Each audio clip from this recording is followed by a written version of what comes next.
นี่ทุกคนนี่จะเป็นแขกต่างประเทศเนาะที่เพิ่นมาลิ้นวังน้ำเย็น ทุกคนแมงกระเบือปกติคือช่วงน้ำบ่หลายเขาก็จะเที่ยวทางนี้แหละทุกคนแต่ว่าน้ำมันมาแล้วเนาะก็คือเที่ยวทางนี้บ่ได้แล้วฮัลโหลทักทายสบายดีทุกคนมื้อนี้ก็พบกับน้องฟ้าสาวลาวทุกคนมื้อนี้ก็คือฟ้ามาลิ้นวังน้ำเย็นอีกครั้งเนาะทุกคนเนาะแต่ว่าอยู่นี่คือฟ้าว่ามันมีท่างามกับวังน้ำเย็นเนาะมันจะอยู่บ้านเดียวกันทุกคนแต่ช่วงนี้เป็นหน้านะฤดูฝนเป็นหน้าฝนบรรยากาศก็งามแห้งทุกคนเลยเดี๋ยวฟ้าจะถ่ายให้คนเบิ่งเนาะบรรยากาศอ้อมๆนี่ทุกคนอันนี้มันเป็นทางเข้าเนาะตอนนี้นะเป็นทางเข้าวังน้ำเย็นก่อนสิฮอดเนาะทุกคน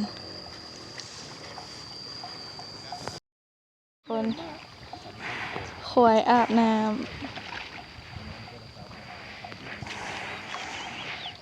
นี่เย็นเลยทุกคนเลยเพราะว่ามันน่าจะฝนมันตกแหละเฮ็ดให้น้ำมันหลายเนาะ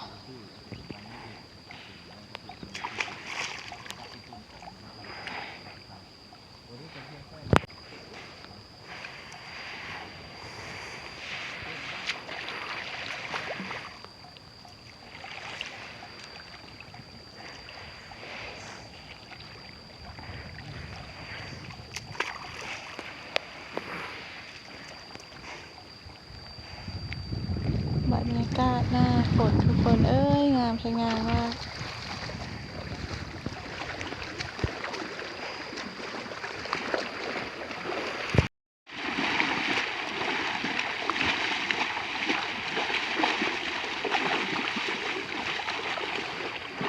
มันอาบน้ำลิ้นน้ำแล้วมันจะไปกินหญ้าเลยทุกคนควายนี่เป็นฝูงเลยทุกคน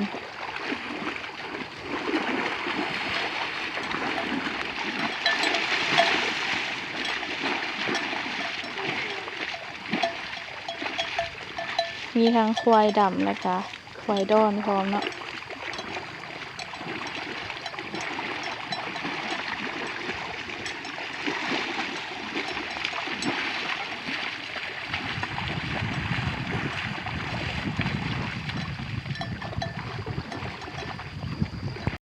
วันนี้ฟ้าจะพาทุกคนเข้าไปในวังน้ำเย็นนะทุกคนเนาะบางเทื่อก็จะจอดท่างามแคมป์ก้อนบรรยากาศทุกคนเอ้ยงามเลยทุกคนPPFC แบบมักธรรมชาตินะผู้ใดที่แบบมักธรรมชาติเนาะอันนี้คือแนะนำให้มาเลยนะทุกคน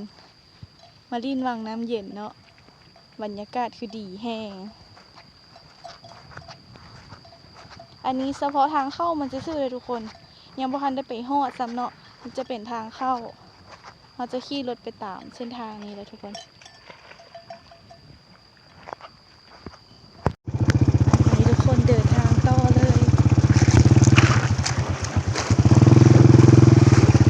ดูน้ำ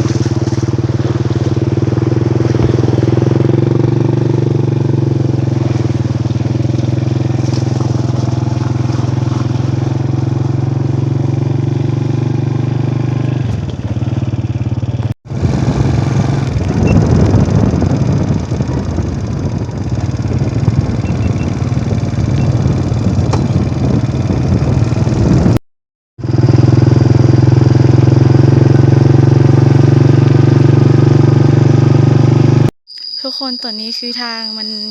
น้ำมันติ่มเลยทุกคนเนาะทางยากก็คือได้ย่างเข้าไปเอาได้ทุกคนย่างเข้าไปเอาขนมไปกินพร้อมขนมกับซัมเมอร์ไปกินนำทุกคน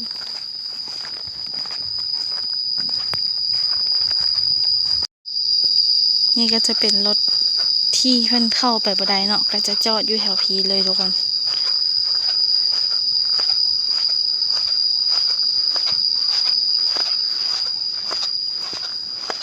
ปกติคือช่วงน้ำบ่หลายเราก็จะเที่ยวทางนี้แหละทุกคน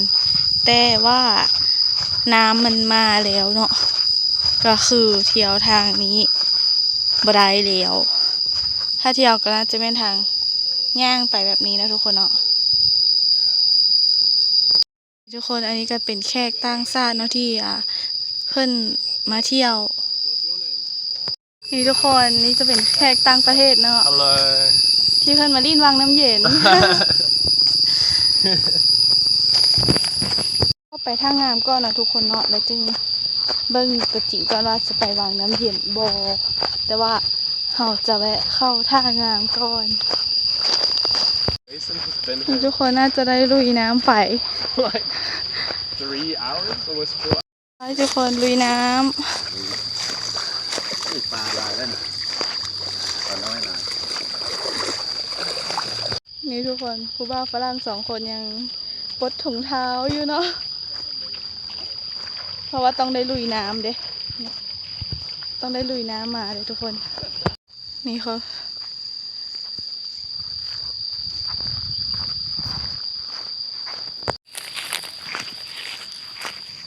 นี่ทุกคนตอนนี้ฟ้ากำมาฮอด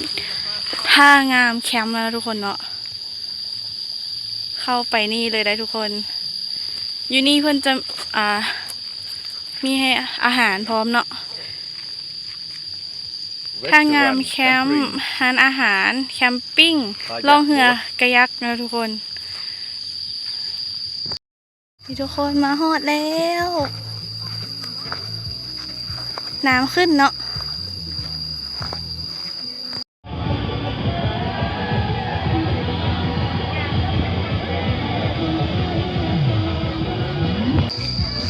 นี่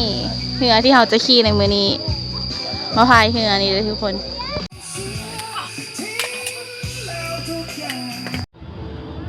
ทุกคนแมงกระเบือ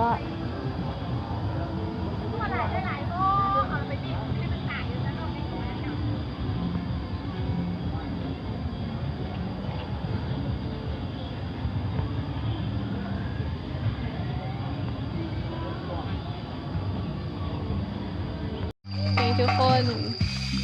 เย็นขนาดน้ำอยู่เหือแล้ว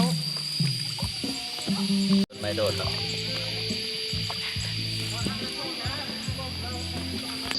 ทางนี้ก็จะเป็นบ้านเพิ่นกินอาหารอยู่ข้างๆนะทุกคนเนาะ แข่งเหรอ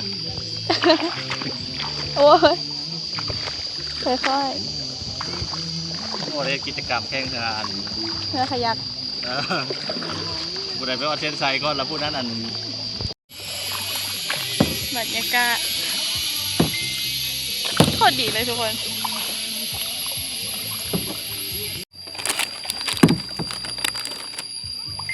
นั่งเรือกินขนมด้วยมีซัมเมอร์พร้อมนี่ทุกคนเลยล่ะคนก็คือมาพายเรือลิ้นเนาะ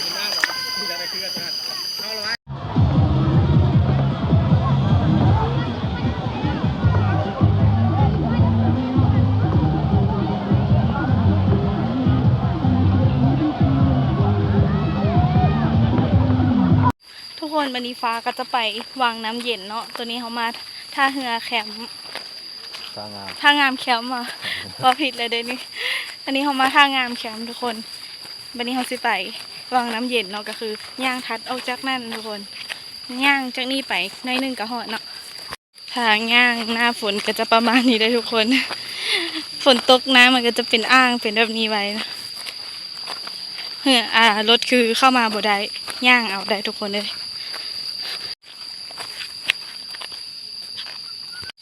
นี่ทุกคนอันนี้ก็เป็นทางเข้าวังน้ำเย็นว่าจะไปวังน้ำเย็นทุกคนแต่ว่าไปฮอดอะไรแบบบ่ค่อยว่ามีคนอยู่ค่ะนะคือแบบไปสีเงียบๆอยู่ก็เลยบ่ได้เข้าไปในซ้ำเนาะ